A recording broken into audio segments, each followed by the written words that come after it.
રાજ્યમાં દિન પ્રતિદિન દુષ્કર્મના કિસ્સાઓ વધી રહ્યા છે, ત્યારે જૂનાગઢ તાલુકાના એક ગામમાં 45 વર્ષીય ટ્રક ડ્રાઈવરે સગીરા ઉપર દુષ્કર્મ આચર્યાની ઘટના સામે આવી છે.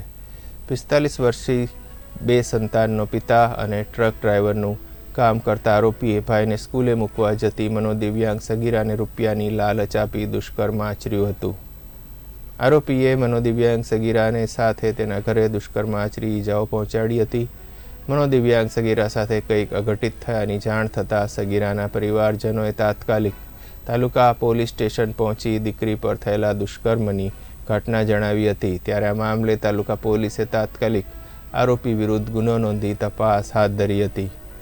દુષ્કર્મની ઘટનાને ગંભીરતાથી ધ્યાને લઈ તાલુકા પોલીસે દુષ્કર્મ આચરનાર આરોપીને ગણતરીના કલાકોમાં ઝડપી પાડ્યો છે. હાલ પોલીસ દ્વારા આ સમગ્ર મામલે વધુ તપાસ હાથ ધરવામાં આવી છે. જૂનાગઢ તાલુકા પોલીસ સ્ટેશનના વિસ્તારમાં આવેલા ગામડામાં આરોપી મુકેશ ધનજી સગરે 15 વર્ષની સગીરા જે મંદબુદ્ધિની હોય તેમને ગઈકાલે બપોરના સમયે રૂપિયા આપવાની લાલચ બતાવી પોતાના ઘરે બોલાવેલી અને તેની સાથે દુષ્કૃત્ય આચરેલું આ વિકૃત આરોપીએ જે સગીરા છે તેમને આ દુષ્કૃત્ય દરમિયાન ઈજાઓ પણ પહોંચાડેલી છે.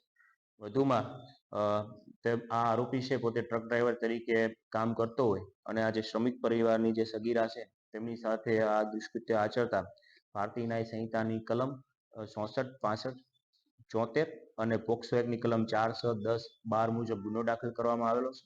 હાલ આરોપીની ધરપકડ કરવામાં આવેલી છે અને આ જે મંદબુદ્ધિની જે સગીરા છે તેમની સાથે આ પ્રકારનું દુષ્કૃત્ય કરતા તેમની પણ જે કાયદામાં સ્પેશિયલ જે જોગવાઈ છે તે મુજબની કલમનો પણ આમાં સમાવેશ થાય છે.